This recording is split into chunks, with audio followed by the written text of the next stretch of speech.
Hi there, and welcome along to episode 143 of the Gersnet Weekly Podcast, a totally free and independent podcast that is made by fans for fans, where the content is always absolutely free. And as we say every week, guys, it's not just the podcast that we have here at Gersnet, but if you head over to the website at www.gersnet.co.uk, you can also find a load of great content, including articles, discussions, the very, very friendly forum, as well as a wonderful history archive. So please do join us and get involved over at the website. If it's your first time joining us on the podcast, then welcome. Please do give us a like and subscribe wherever you get your podcasts. We're available on iTunes, Acast, YouTube, Castbox, Stitcher, and also Spotify. It's just gone 9:30 on the 1st of August. If you're joining us live on YouTube, then please do give us your questions and your comments. We'll get to as many of those as we can. If you're not joining us live, then the podcast is always available for download first thing on a Monday morning. My name's Ross Bennett. I'm going to be your host this afternoon. And joining us on the stream this evening, we've got a couple of new faces and one very, very old face. I'll let you decide which one is which. The first things first, as I've just insulted him, actually, I don't feel that bad for insulting him because just before we come on air there, he described himself as Gersnet's resident arsehole. So it's a very warm welcome once again to Alec Anderson. Alec, how are you this evening? I'm absolutely fantastic, Ross. Glad to be back, sir. And after you and your esteemed colleague, Mr. Armstrong, talking about clearing the rust off your rings, it's we're going to need to get this conversation away from the bottom half, where Celtic will find themselves if they continue in this vein this season, especially as we've got a couple of kind of cultured, respectable guests on tonight. So I'll let you introduce them, and then you and I can discuss how we recover from our absolutely. It's fine. Episode 143. The listeners know what they're getting by now, I'm sure. Right, joining us for the first time this evening, very, very pleased to welcome along Patrick Caskie. Patrick, thank you for joining us. How are you feeling about making your Gersnet debut tonight? Well, thank you for having me. Hopefully the first of many guest appearances. It's probably the best time to come on after a good win yesterday, some good football. Even today, the Hibs Motherwell game was great, and Aberdeen game was also interesting, but a Rangers win and a Celtic loss is probably good means to go on by for the season, and hopefully that precedes all my appearances. Absolutely. If these are the results that you're going to be bringing along, then yeah, you're very welcome every single time.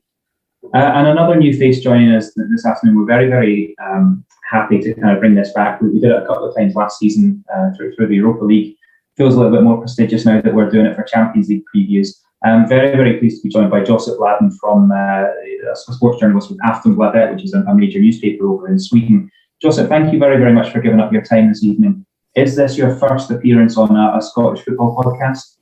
First of all, thank you. And yeah, it is a pleasure to be here. And thanks once again for the invitation.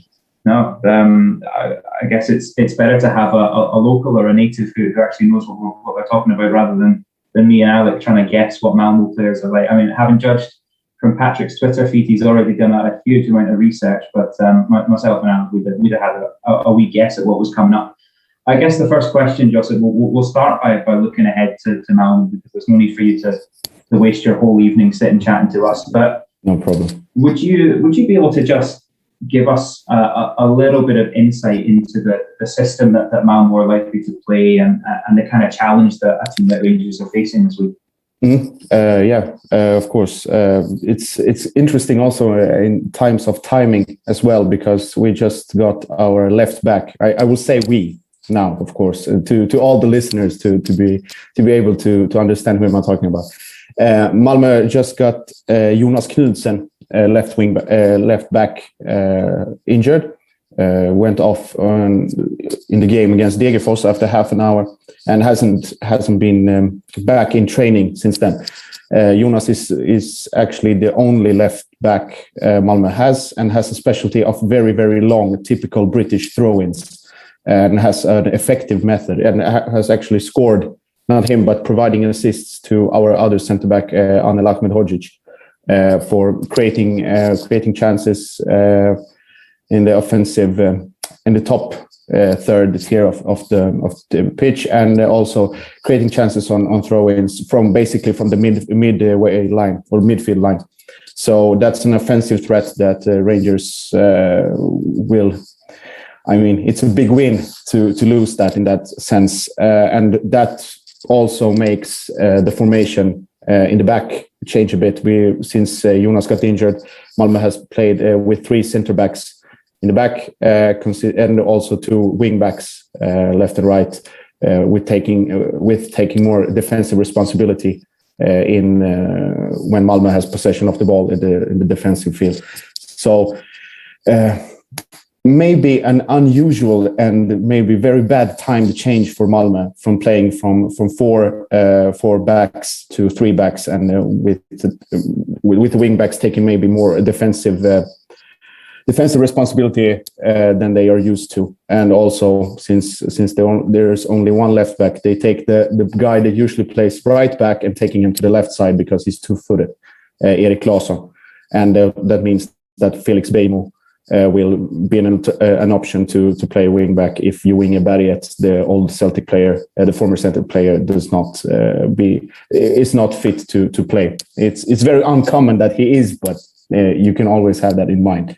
So with that said, creative player in the middle, Anders Christiansen, the captain, number 10, vital for the offensive part of Malmö's chances and creating plays, and also in good combination with Antonio Colak, the striker, number 9, a tall, physical guy from the Balkans, from Croatia, but originally from Croatia, but born and raised in Germany. So he has both the combination of the Balkan temper and the German discipline and tactics. So he's a very well-schooled player, and to be honest, he's too good for the Swedish league. In terms of quality, he was sold from Rijeka in Croatia after scoring over 20 goals one season to PAOK in Greece. Played the first 2 games, then change of coach, and got to the bench. So he's loaned in during this season and has scored, I think, in 11 games 7 or 8 goals right now, including the kind of mid-season games that really don't count, but he's in a good scoring flow right now. So Anders Christiansen, Antonio Colak, and in the back, maybe playing his last game for Malmö, maybe last games if the agreement is being made over the second round also, or the second game against Rangers. But Anel Ahmedhodzic, tall, physical center back, very young, very talented national player from Bosnia, and one of the biggest talents that has come through the ranks of Malmö in some way. He went to Nottingham and played for Forest at the age of 15, came back, had a rough first season, was loaned out to Denmark to the second league, came back and has been absolutely amazing since that. Will be sold probably. There have been rumors circling from February and so on about him joining Atalanta and becoming the next maybe young top player for them from abroad, with a price fee between 7 and 9 million euros. So that's a massive sale for a Swedish player in general, not only for a young player, and especially not for a centre back. So to identify 3 key players and the style of play, Anel Ahmedhodzic in the back, Anders Christiansen in the midfield or playing as a number 10, and Antonio Colak as a striker. Okay, super. So it sounds like some very potent creative threats, and I guess a strong spine to the team then. Exactly. I know that in Sweden your league kicks off a lot earlier than ours does, and I think you're already quite a decent chunk into the new season. How's that been going for Malmo so far? In terms of European competition, very good. Since the Swedish league is not as highly ranked as maybe the Danish, to compare, since we are in mid-season in July, in the first qualifying rounds, the second and the third, both in Europa League and Champions League, it has been proven useful, because to take 2 examples from 2 different opponents, at Celtic Park, Malmö was basically beaten to death in the first 20 minutes and then came back through 2 goals coming out of nowhere in the first game, and then in the return game in Malmö, things were totally different. The same thing happened against Red Bull Salzburg twice. First game away in Austria, horrible, didn't even cross the midway line for 55, 60 minutes, scored a goal from nowhere, and then turned it around in front of a wild crowd at home. So that's also one thing, because people have that in mind when playing big games, such as against Rangers like this time. So playing the first game at home, not optimal. Add the pandemic to that and restricted viewers and so on. So it won't be the same thing. But I promise you that the 5,500 attending will be, let's say, very vocal and very creative with what they will, for what terms they will use to the Rangers players. Well, I think that's probably something that doesn't intimidate Rangers players too much. I know, but still. But yeah, I mean, hopefully when the return leg comes and Malmo comes to Glasgow, I mean, we should have larger numbers. We had, what was it, 23,000, I think, at our game yesterday. So thankfully we're pushing on with the numbers, getting back in stands, and we're hopeful that can give us a bit of an advantage. I guess the final question that I had for you, Josip, was what's the general feeling in Sweden? I mean, I guess you could compare the national football leagues of Sweden, the Premier Football Leagues of Sweden and Scotland, arguably a relatively similar standards. Two big clubs with European aspirations want to get to the group stage. Like you referenced that Malmo beat Rangers 11 years ago and knocked us out of Europe at that point. What's the feeling in Sweden? Are the fans confident that Malmo will get a result, or is, I mean, I guess as well, if you look at Rangers' European record over the last 3 seasons, we've beaten some big clubs, we've done well, we've knocked out the likes of Galatasaray in qualifiers, we've beaten clubs like Porto in Europa League group stages, we've gone to places like Benfica and got good results. What are the Swedish fans think of this one? I think Malmö fans in general, they are very, spoiled with European competitions. We passed through the group stages in Europa League twice, especially beating Copenhagen, which was a victory itself, and stating as kind of where the status of the two clubs in Scandinavian football right now. But I think the people are, I mean, if you're objective enough, people are aware of that Rangers is no way near the same situation it is today than it was in 2011. As we spoke before the show, that lots of things have happened. The club was actually falling apart by itself, not only on the pitch but also off the pitch mainly.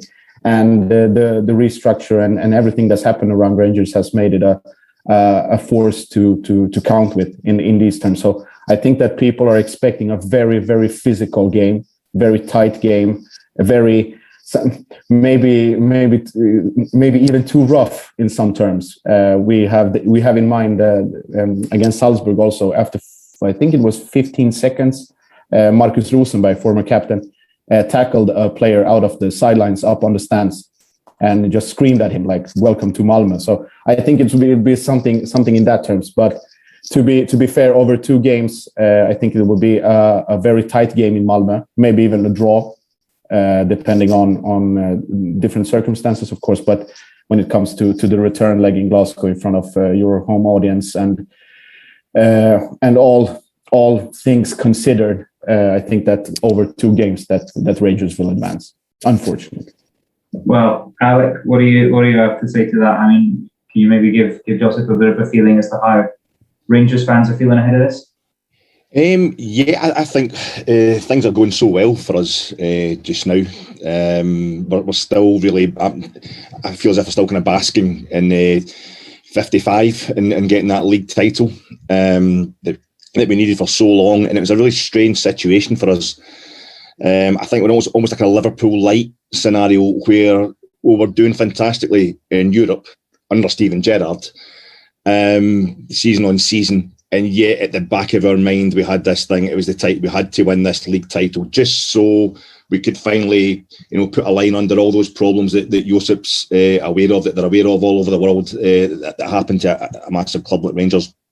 And my only fear is that it's just a kind of fatalistic thing that we haven't got that out of the way. we now feel that that's it. We're ready to take this next step up. We're beating Real Madrid in a friendly. We're signing a guy from Manchester United who wants to come to our B team. It feels like almost everything's going so kind of swimmingly just now that this would be just like the thing if we slipped up. I'm sure Steven Gerrard has them super prepared for the whole scenario. He would never let that happen. But I wonder, Josip, how would you obviously know Danish football really well? I keep thinking about the Midtjylland. We played Midtjylland a couple of seasons ago in a Europa League qualifier. And it was the same kind of feeling I had about that game. This is really dangerous for Rangers. We really need to be on the ball. And we come out of it fantastically well. There's nothing like the atmosphere at Midtjylland that there would be even with 5,500 people in the Malmo stadion. But how do you think Midtjylland compare with Malmo? I'm not just bringing this up because they put Celtic out in the last round. That doesn't prove anything. Just to give Rangers fans an idea of what we'll be facing on Tuesday night. Yeah, very, very good question, and also very good parallel to make because Midtjylland and Malmö have played both training games and I think one qualifier game to Europa League as well in the playoffs. Yeah, correct. And two very, very tight games that were decided basically on individual quality from former captain Marcus Rosenberg. So I think it's a thing to have in mind, maybe, but also in terms of quality and bringing all these other things into consideration, like the crowd, the whole aura or vibe around the club. Compared to Midtjylland and Malmö, there's two different things because we call both some Danish teams and the Swedish teams call Midtjylland a project because it's some sort of fun for the owner of Brentford. So it's not really. I mean, they have results. They make results in Europe. They're a good team, very strong and physical on the pitch, and also with good technique. But it's not real in that sense that the people feel something about it, like passion or from the stands or supporters or anything. It's a bit plastic feeling about the whole thing. But in terms of quality, very similar and a good reference to have in mind. Yeah, because I think, obviously, Malmo, fantastic history, and that bleeds. One of the, as you can see, I'm far older than anybody here in this on this podcast, and I remember the 1979 European Cup final, Malmo against Nottingham Forest. And by the way, Rangers, I think, did Malmo a few favours in that tournament, putting out Juventus, putting out PSV Eindhoven, but we bought Robert Pritz off you, so that was fine. We got our reward for it. But do you think are Malmo fans seeing themselves as favourites for this time because of, obviously Rangers have got to 4 European finals, Malmo have got to the big one. Is there a feeling that because you're kind of well into your season and you have a track record, you beat us 10 years ago, you beat Celtic in the playoffs, and you absolutely hammered Hibs, which we quite enjoyed as well. Is there a feeling that you guys are favourites? To be fair, no, because we are very well aware of as I told Ross before, also that we are very well aware of the situation that Rangers is in now and what it was back then. So we have uttermost respect for the team, for the club, for the manager, of course, and for everything that has happened through these maybe 5-10 years over in Glasgow. But still, we are aware that we have managed to beat teams in the quality of Rangers, maybe even higher sometimes in other aspects, in other tournaments, in other constellations. But I think that we are also aware that the quality of this team, given the names that I've mentioned before, that it's not quite as good as the teams from maybe 2014, 2015 was with Rosenberg, with Erik Johansson then playing in the national team, Philip Helander, of course, Pontus Jansson, that was way back before that, but also in that time space, Magnus Eriksson. Players that have had great careers after that as well. So I think that with that top spine we have, or the quality of the spine in the team, that we will make. I think the game will be tight, very, very tight, and decisive on individual quality on either side. I mean, I looked when the draw was made. I looked through the team roster of Rangers and was quite impressed that, I mean, some of the names are still active and still performing and having results, such as Jermaine Defoe and so on. But still, I mean, there's a proven quality. There's a top quality manager. You have, as you said yourself, you just reached your league title for the first time in a very long time. There's a hype around the club. The fans are very active. So I think that you have to have that in consideration as well. So to be in the European terms of bookmaking, I think it's maybe 60-40 to Rangers in this case. My day job is that I work in a gambling company, so 60-40 for me, that sounds okay. I'll take that. Listen, Josip, we've taken up far too much of your time, but everything that you've had to say has been really, really interesting and really insightful. So from myself and I'm sure from Patrick and Alec as well, thank you so much for coming on and giving us your insight. And I'd like to say best of luck ahead of Tuesday, but I wouldn't mean it. But yeah, I mean, whatever happens, no hard feelings. And thank you so much for coming on. Thank you very much once again. Thanks, guys. Thank you for the invitation. And likewise to you, Ross, Patrick, Stuart, and Alex. Take care. Thank you, Josip. Thanks. Bye-bye. Smashing. So now that he's headed off, we can actually talk about how we're going to pump Malmo on Tuesday, which is very exciting. Patrick, I know that obviously Josip referenced there three key players for Malmo, three danger men. I'm going to get the pronunciations absolutely dreadful here, but Ano Amadozic, Anders Christensen, and Antonio Colak up front. Now, I think you've done a little bit of research or analysis into these three and maybe how they stack up against counterparts at Rangers. What are your thoughts on the dangers that they pose? Yeah, so I looked sort of a staggered approach. When the draw was made, small as Ibrox, I have a sort of tactical preview of the game. But in terms of the three of them, Amadodzic in a stylistic terms is probably most similar to Goldson. They're both ball-playing, progressive right centre-backs, right-footed, who enjoy to go out. I think if there was a Scottish comparison, he's kind of got the on-ball qualities of Chris Ayer, and he also does have the defensive frailties as well. He's only 22, I think. Josip mentioned he was going to Atalanta, and a lot of that is what he will become. He's obviously a good player, especially at Allsvenskan level, but the reason he's going to go for 7 or 9 million euros or whatever it was is because of his age and how good he is at passing.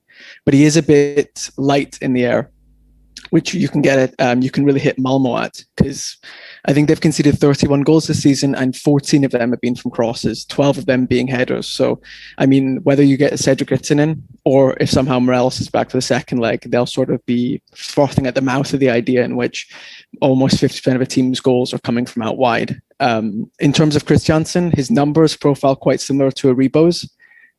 He scores a lot and gets a lot of assists. He's a top quality midfielder, and without doing Malmo any disservice, he's probably too good for them. But he's at the point in his career, I think he's 32 now, that it's much like some of the players we have at Rangers. They're settling in, they found a home. They probably could go another level, but he's kind of seeing it out in Sweden and playing really well. He's good. And then Colak, I think Josip said he is also too good for Sweden, and I think the data corroborates that. I would agree with it. He's probably sort of a what-if guy, because obviously he did really well at Rijeka, and Malmo he's probably above. But my sort of looking at him, I think he's a top striker, but he is in a tier below some of the strikers we've faced. When we faced Benfica, Darwin Núñez, the Benfica striker who got 2 against us when he came on, he is a top quality striker and above what Colak offers. Quite funnily, Colak's his nickname in Croatia was the Rujevica, Diego Costa. So they think he's quite like Diego Costa, so he's an angry guy.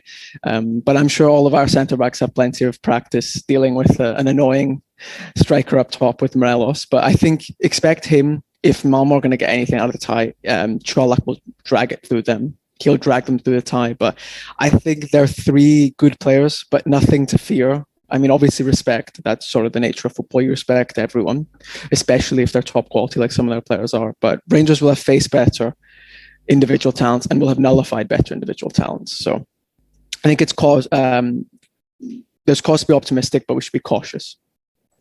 Well, do you know what? I think having an approach of respect but not fear, particularly, like you say, given the ties that we've come through and the players that we faced, Darwin Núñez at Benfica. I mean, Falcao was playing for Galatasaray, when we qualified against them. We have faced some top quality football players in the last 3 seasons.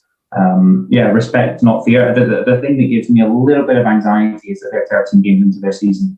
And we'll come on to talk about Livingston in just a moment.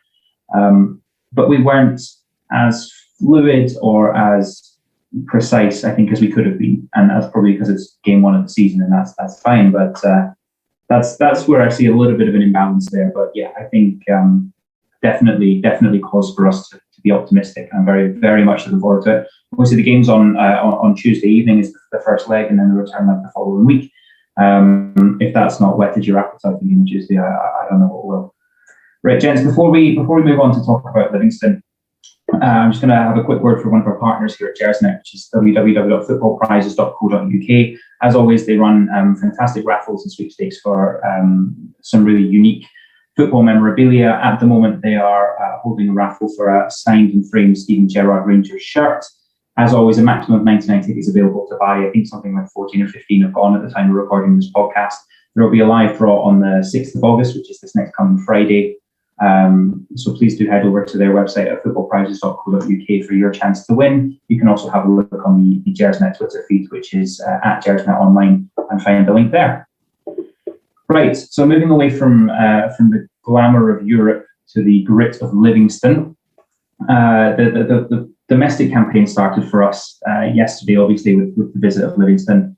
And I think it's fair to say that for an opening day of the season, probably couldn't have gone much better. A very, very enjoyable day for us yesterday. But Alec, going back to the start of the Livingston game yesterday, the starting lineup to me had a couple of surprises, or maybe not necessarily first 11 choices, with the likes of Calvin Bassey, John McLaughlin.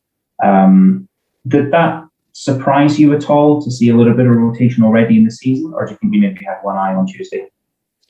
I was fully expecting the manager to have one eye on Tuesday, but I must admit, I think like most people, I was quite surprised that Alan McGregor wasn't in goal. So that was the one that really stood out for me, and that's absolutely. I mean, it's one of those. By the end of the game, you're thinking, yeah, well, we've reduced. Livingston haven't had a single shot on target, so why would the manager put Alan McGregor out there? I know John McLaughlin's got a fantastic clean sheet record, but I think you can see yesterday that a lot of that's down to the games that he's picked to play in. No, I'm just trying to work out. I think we're getting to a lovely stage. I think like July, right up into including yesterday, has been the month of the squad. What's getting minutes in guys' legs. Who are we signing? Who's going to be staying here? Who's arrived back from holiday or not? We're trying to find out what we've got, and we're trying to maximise everything that we do have, with an eye on Europe, with an eye on Tuesday night. I think August, our first match of August, it's his business. I'm not disrespecting Livingston yesterday. We obviously have to go off to a flyer, but I'm actually finding it quite hard. I'm coming down. There's a few areas I'm not really sure who is the first choice. And I think that's obviously Alan McGregor. You know who that is. But the manager's talking. You're thinking Scott Wright's on the bench because Scott Wright is a new player. He's still being developed. But some of the things Stevie G was saying after the game, and you're thinking he came on because Hadji get injured. So it was almost sounds as if Scott Wright was being supposed to be saved for Tuesday night. So I think we're in a lovely position where. Maybe Calvin Bassey, you're thinking, okay, he's absolutely a reserve player. He's absolutely in instead of Borna, who's getting rested for Tuesday. But no, I thought he took a lot of flack online, what have you, for his kind of a few bad crosses, Calvin. But I thought he actually had a tremendous game all around in terms of the shape of the team and the momentum and what he did for us. So No, I wasn't surprised there was changes. I might be surprised by one or two of the changes. But all in all, I thought we played really well, and there was enough kind of first team talent on the pitch. You know, Steve Davis, if you thought anybody's going to get rested, we keep doing this. We keep thinking Steve Davis is going to be the guy because of his age who's going to get rested, and he's playing all the time, and he got better as the game went on yesterday. So I've stopped guessing, and I'm just loving trusting a manager like we trust Steven Gerrard. Yeah, absolutely. I got slaughtered last week when I suggested that Steve Davis would.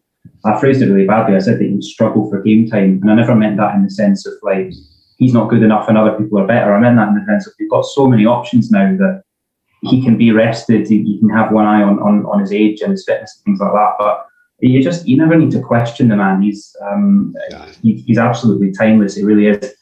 Patrick, I'm really glad that Alec mentioned Calvin Bassey there, because I've really enjoyed watching Calvin Bassey throughout pre-season, and I was actually pleased to see him start yesterday. As Alec says, one or two crosses, to be fair, more than one or two crosses went awry and were overhit, but he certainly brings an energy, a lot of forward momentum, and if nothing else, he's an absolute unit, the guy. What's your impression of Calvin Bassey through pre-season and the role that he might play this year? I think probably the greatest compliment you can pay him is that until he gets into the final third, you would have trouble sort of differentiating between either Tavernier or Barisic, which is a compliment in which those are two elite fullbacks who are clear of the rest of Scotland and could do a shift probably in any of the top 5 leagues. I mean, you've seen the perhaps dubious links from Tavernier and Barisic outwards, like Tavernier to Man United. But I think Bassey, in comparison to Barisic, obviously two different careers, different ages, different profiles, and really serve different positions. But Bassey on the ball is dynamic. He almost has a winger-like tendency in which he moves his hips quick. He's able to run quick. He's a physical pest for anyone, effectively. I think in terms of an actual athlete, he's probably the best in our squad, you could say.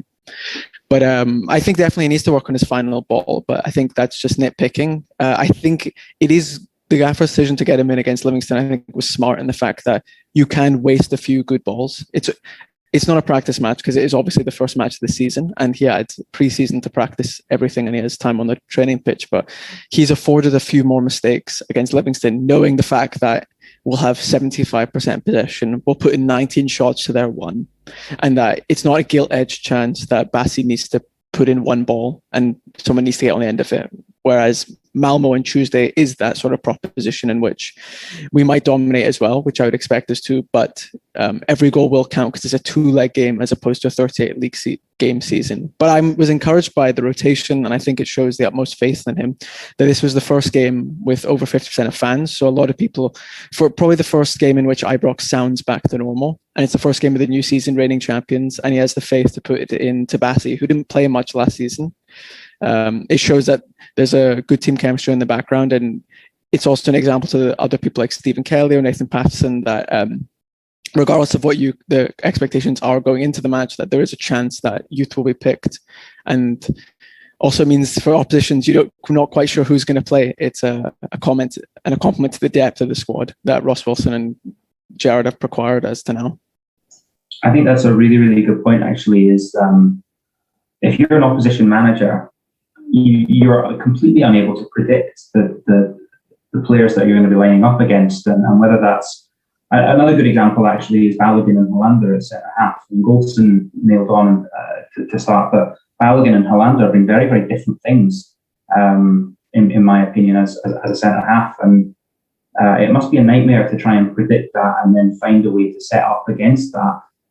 Livingston, in my opinion, completely failed to offer any kind of attacking threat and didn't really have any intent to go and have a go, I suppose. But I think that's a really, really good point, that the strength in depth is not just about us being able to rotate or cover for injuries, but it's also enough to really affect the other team's preparation, which is such an important position to be in.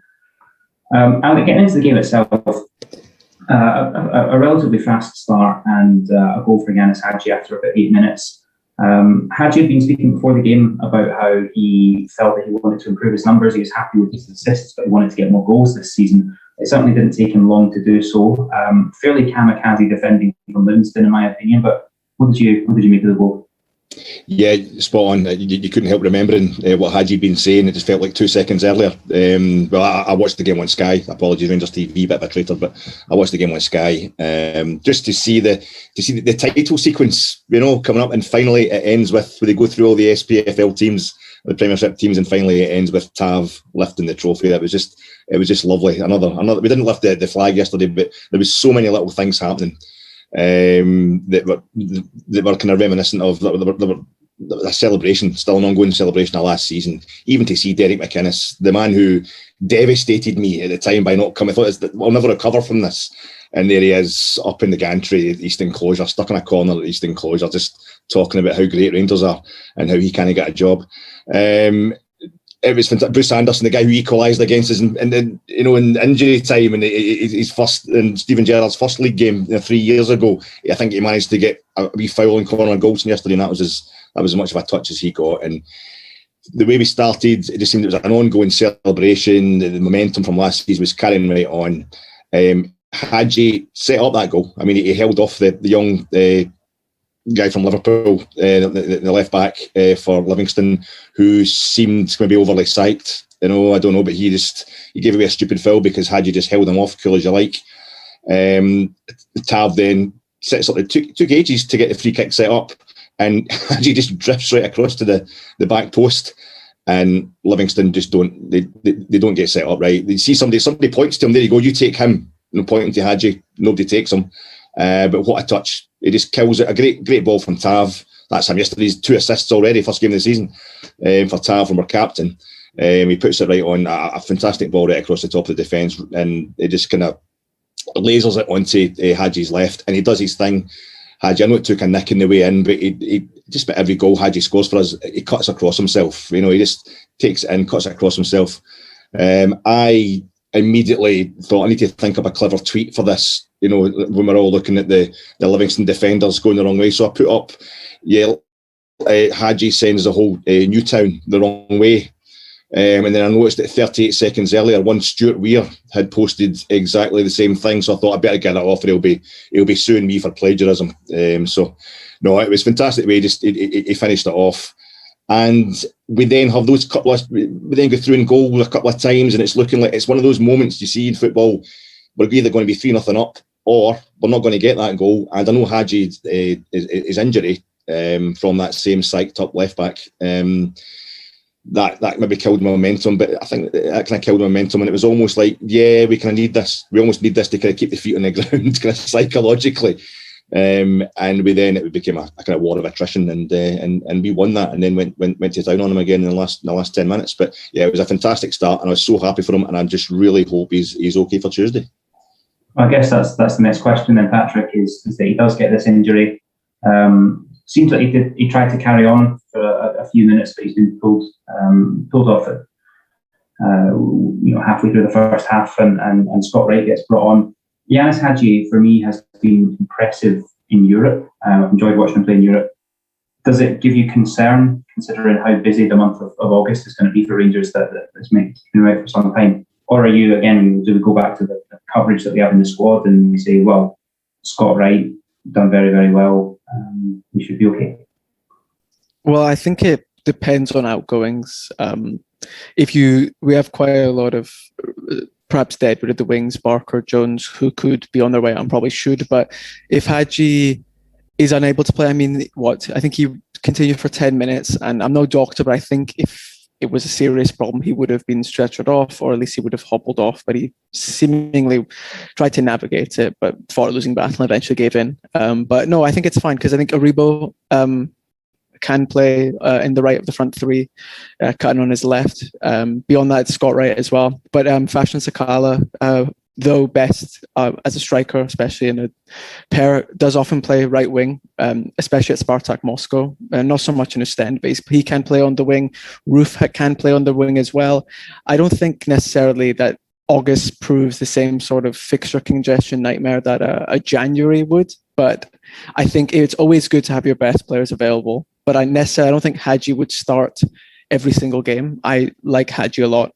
Probably one of my favourite Rangers players on and off the pitch, really personable guy. But I don't think it's the sort of problem it could have been a few years ago if our starting right wing was injured. I think given the nature of the depth, we're in a good situation, even though it's never good to lose a starting player or even a squad player. We're in a situation in which the hit is minimal. And adding on, I don't think he would have played on Tuesday anyway, because when I've been watching Malmo, they play really high wing backs in which there's a lot of space to get behind for long balls. And the one major criticism really Hadji as a winger is he lacks the sort of cutting edge pace in which a Kent or a Wright might offer. So I think if it's a small injury, then it's just a minor inconvenience, but it'll depend what the physio team provides us, like what the timeout is. But I don't think it should be anything crazy. Knock on wood. I guess that brings us then, Patrick, to the next question, which is Scott Wright. Scott Wright comes on, gets an hour, scores an absolutely wonderful finish. The goal, Alec referenced earlier, the Midtjylland game. I don't know if either of you remember the goal that Nikola Katic scored out in Denmark. This was kind of a more glamorous version of that. It was an absolutely stunning finish. So Patrick, he's come on. He's not had necessarily his best performance, but he gets a wonderful goal.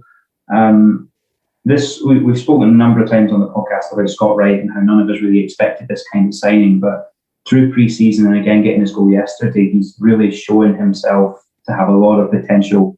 What kind of a season do you anticipate this guy having for us? Well, I think it's completely down to the sort of minutes he gets. I mean, if he's sort of makes his claim and stakes his place in the first 11, I would expect him. Obviously, Ryan Kent is not a barometer in which is fair to compare Scott Wright to. Not just because Ryan Kent is a fantastic player, but also because Scott Wright, albeit has been at the club for, let's say 8 months now, having the ability to train, which is quite noticeable when you look at his physique. It's almost Bayern Munich-esque in which he's sort of upgraded and become a European standard of player. Just looking at the physique, he can compete with people. But I think, given the nature, if he does well, I think numbers. I don't want to put an arbitrary target for numbers to put out for him, because I'll just be putting on unnecessary pressure on my behalf. But I think if he is able to fit in, and then we don't see a massive drop off in the symmetrical nature in which if our right wing just sort of looks like our left wing in terms of Kent's output, I think we should be happy. Because the worst thing can be a lopsided, one-dimensional attack in which we'll always go down the left. But if Scott Wright can provide half the threat Kent does, that will help himself and Kent even more so. That's what I would hope. Yeah, absolutely. Alec, how about yourself? How impressed have you been with Scott Wright and his goal yesterday?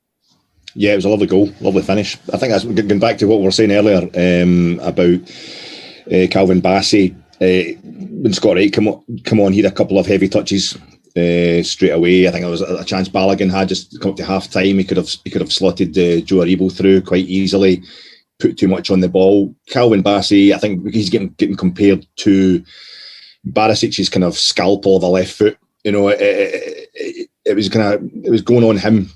This is why it wasn't. We weren't really kind of going 2 or 3 up before half time.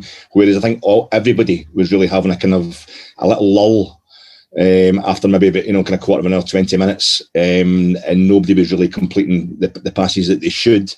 And I think Scott Wright seemed to he went into that when he came on. He kind of went into that mould as well, a couple of heavy touches, but he then. I don't know, Patrick, what Patrick will think about this, and I have to tell the listeners that before we come on air, I was introduced to Patrick and Josip from Aftonbladet as an expert. I know little facts like Malmo and Manchester City are the only teams to lose the European Cup Champions League final wearing light blue jerseys and white shorts.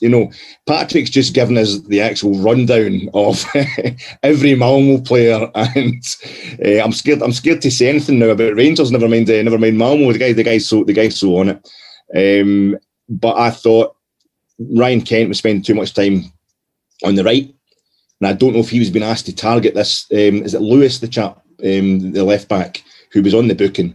Could easily have been a red card for his tackle on. Or assault on Hadji. I don't know if we've been asked to target him and get him a second yellow, because maybe Stephen Gerrard will know him. I think Stephen Gerrard coached him in the youth setup at Anfield, this Livingston left back. He eventually went off anyway in 55th minute with a hammy, and I feel as if we kind of, when John Lundstrom come on, he slowly got everything moving again. He got the tempo up. I thought it was fantastic. And then when Roof come on just to kind of finish it, suddenly we just had too many options for Livingston to cope with. And obviously our fitness was fantastic because we just stepped it up a gear as well. We had that in the tank, but we got ourselves going again.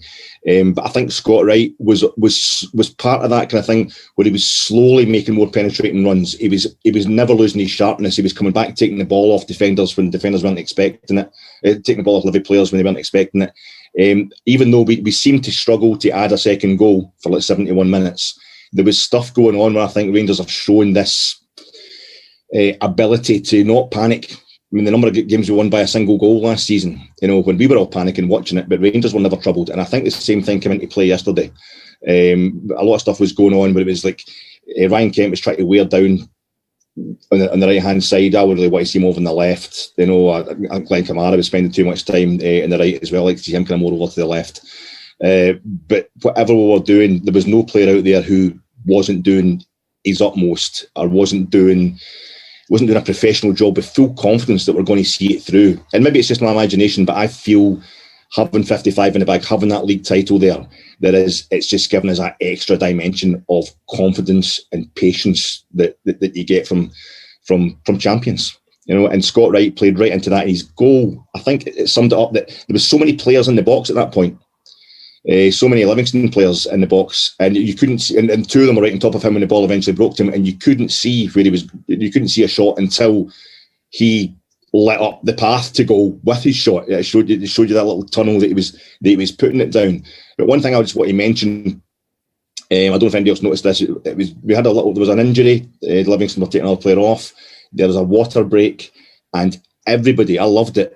Rangers players went over to the side to get the water, and Stephen Gerrard was out talking to everybody. Jermaine Defoe was out talking to Roof about striking coaching. Tom Culshaw was out there. I don't know, he was berating, sort of really getting the message across. But I noticed Gary McAllister pointing vigorously down to the corner between he's talking to James Tavernier, who I thought had a great game. But he's saying to him, he just kept pointing to the bottom corner between the Copeland and the main stand, and he just said that corner. I don't know what he's saying, but it's that corner. And it's just after that we get the ball, and Tav goes, and he's kind of maybe 10 yards from the byline, and he's going to whip it in.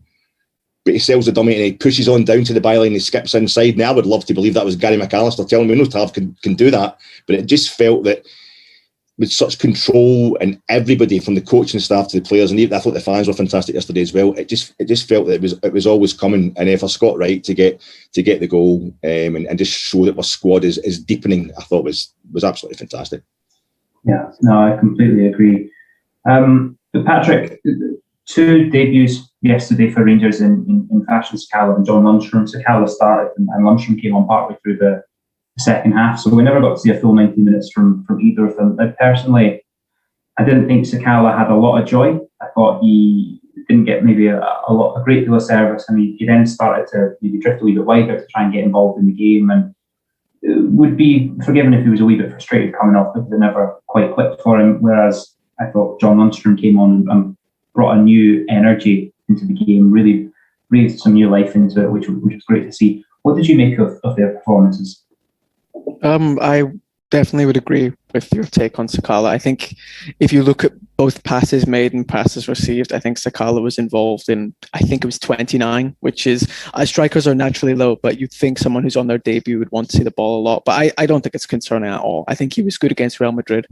I think this game didn't suit his sort of style, albeit Livingston are one of the, I guess you call good teams in the nature in which they don't sit back and do 2 blocks of 5, or rather 2 blocks of 5 in front of the penalty area. They do at least like to play a bit of football. But I think he, more so than Lundstrom, will need to get settled. I know he's come from Belgium. It's a linguistic and cultural difference, whereas Lundstrom's come from Sheffield, or more Liverpudlian is where he's from. So I think there's external factors in which we can't really blame him for. And also, I think it's his second game, and he hasn't been training that long. But with Lundstrom, I wouldn't blame anyone when the signing was made who is a bit lukewarm on him. I mean, if you look at the sample size he has in the English Premier League, it's less than impressive. But then again, that's the English Premier League, where he'll be taking on the likes of Bruno Fernandes and Kevin De Bruyne at centre mid, well as when he comes to Scotland, he'll have to deal with like Ian Harkes and Ilkay Durmus. So it's a different sort of ball game. But I was surprised Lundstrom didn't get the 90, considering that Kamara won't be playing for us in the qualification stage in Europe.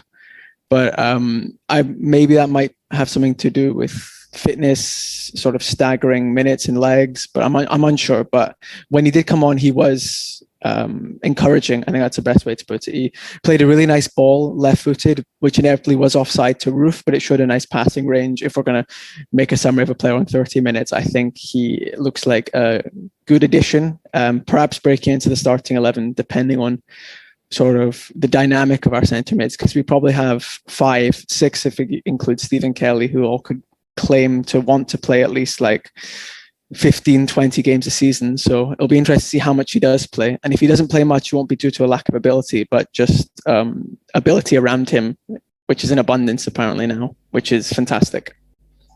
Yeah, no, absolutely. I was really encouraged. There was one moment from Lundstrom where I had a little bit of a heart and mouth, which is when he laid the ball back to Kamara, which was, 50% as hard as he should have hit it. And Kamara then has to really, an incredible tackle, the amount of control he kept into that without, I think a less cultured player would have gone in studs up and taken a red card. But other than that, I remember the pass you're talking about, Patrick. He does, he sprays it right left corner of the box for Kamara, who was just a little bit offside. Patrick, sticking with yourself quickly just on the third goal, you're clearly very sort of articulate and educated in how football works, on that myself and Alec. So how is it possible that Kamara Roof, who was, by my count, the 4th furthest away player from the ball when it breaks, how did he nick in there and score that goal? Was that just sort of kamikaze defending from a Livingston perspective? I genuinely have no idea. It's the sort of thing in which the level of football I can play at, which is nothing like incredibly low, in which I would be angry as watching it. It's obvious it was a lack of communication. It's the sort of idea in which a ball falls in the center of, I think it was 4 Livingston defenders, and they're all unsure who's going to get it. It reminds me of, I play quite a lot of cricket, and when I was younger, it's the classic, no one calls mine or everyone calls mine, and people run in and hit each other. It's the idea that, someone else will get it, so let's defer responsibility to someone else. But I think Roof did really well to go in and actively push for it, because you couldn't blame, you could blame someone, but you wouldn't be surprised if a defender sees a block of 4 in front of him and it's like, okay, it's a battle in which I have 0.01% chance of winning, and if I do, it'll just go right and hit one of them because they'll block a shot. But I think that's probably Martindale. The goal itself didn't make much of a difference because it was in the late 80s, mid 80s, and the tie was done. But Martindale will have berated his players. It's the sort of thing in which is endemic of a team that lacks chemistry. To be fair, I think I was watching on Sky and they were making a big thing about how Livingston have 17 outs and ins this season and stuff. So it is sort of symptomatic of what you'd expect from a new defence. I'm unsure of how many of them are new, but I know Obaleya came from Queen of the South and Adam Lewis came from Liverpool. But that's probably rust and a bit of lack of communication. If that was Rangers, I would be very disappointed, and I think Livingston fans would agree, because there's the idea of losing to Rangers, which I don't think is that bad for Livingston, losing 3-0, and you'd be not happy, but you'd accept if it was 3 fantastic goals, which the first one, maybe not amazing, was good. The second one, amazing, but you're disappointed if you're giving up that sort of goal to the champions. Yeah, no, I completely agree. I think whatever level of football you're playing at, the 4 defenders, one of whom was laid on the floor for no apparent reason. He didn't get back up after he was kind of knocked down during the challenge. Left scratching their heads was pretty embarrassing from their perspective. And David Martindale's a gentle, articulate soul who I'm sure has never caused too much grief for anyone. So I wouldn't be too worried for them. Now, Alec, just to finish off, because I've been very negligent and let time get away from us here. One thing that I would like to talk about before the game, or the evening before the game, Tav, as Rangers captain, puts out a statement. I think it was phrased as an open letter to the fans, and it's on this issue of taking the knee. And taking the knee is something that has clearly been divisive, not necessarily within the Rangers family, the Rangers fan base, but across football. We've seen certain groups of fans, certain individual fans, booing that gesture at Euros games, at English League games that I've seen down here in London as well, and arguably there was some of that at the Real Madrid game last weekend. So TAF puts out this letter kind of reiterating what the players' stance is, what they're going to do, and I think crucially why they're going to do it. That taking the knee to them is about standing against racism, making a symbol, a gesture, whatever you want to call it. It's not associated to any particular movement. It's not associated to any particular organisation, and certainly not associated to any particular ideology.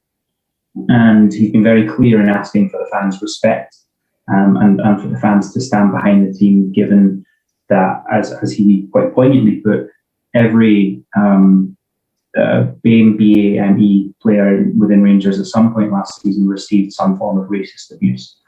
So he's clearly asked for the Rangers fan base to get behind the team. And when I was watching on Rangers TV yesterday, the players took the knee, and the noise of the applause and the cheers and the support that came from the stands made me incredibly proud.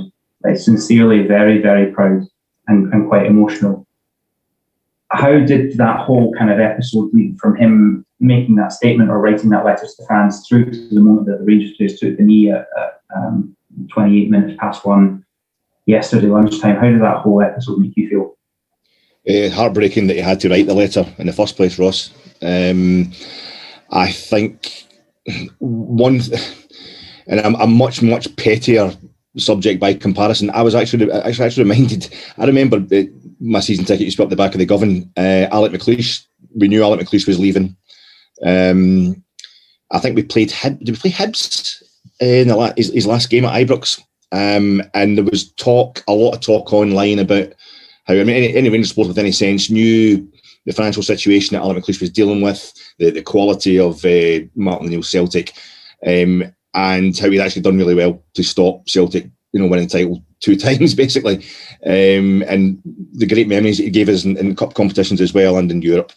But there was this underlying, the kind of knee-jerk loyal, the kind of I'm hardcore. He didn't do enough for me. He didn't win the league every single year. With a long unwinning record. He'll be lucky not to get booed at Ibrox. There's no way I'm going to give that guy an ovation.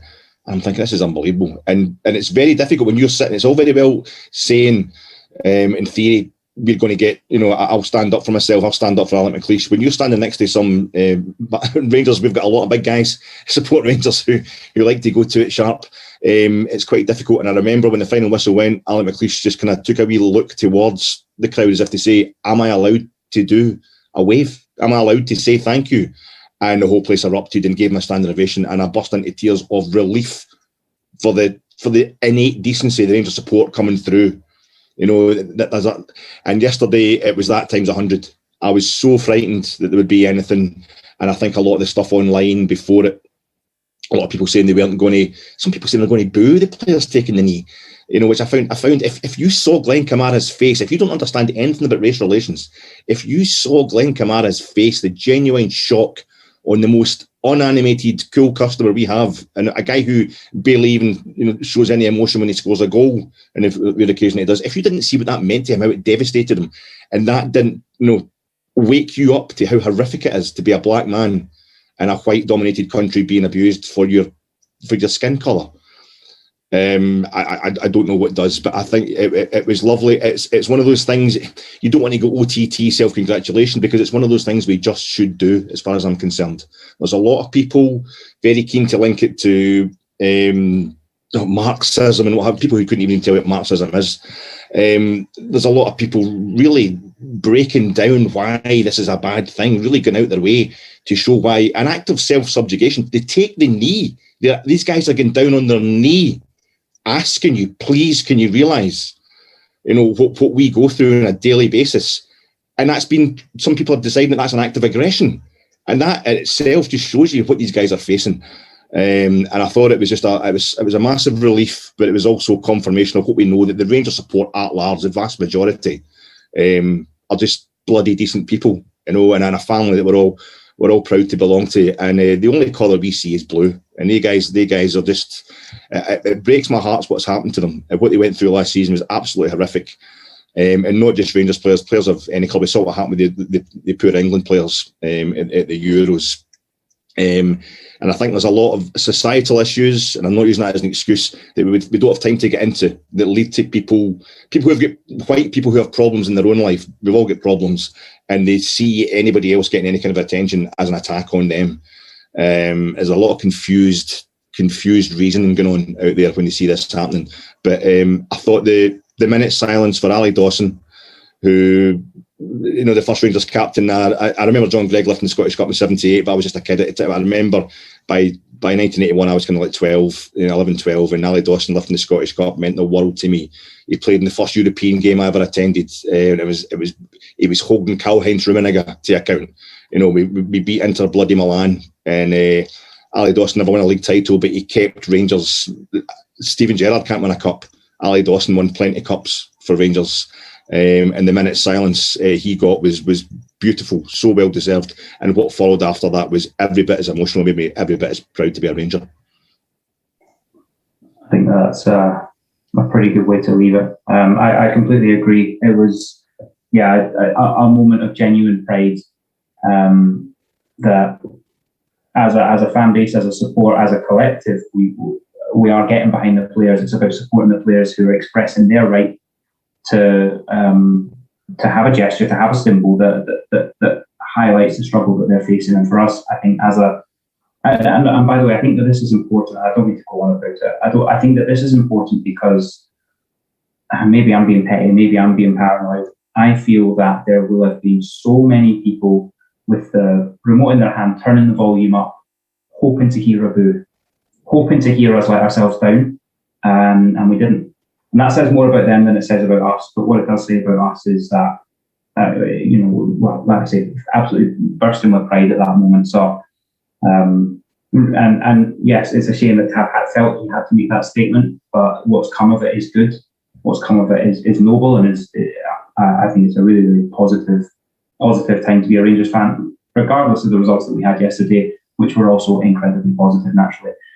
Gents, we've kind of ticked over the hour there, so it's time for me to bring this to a close.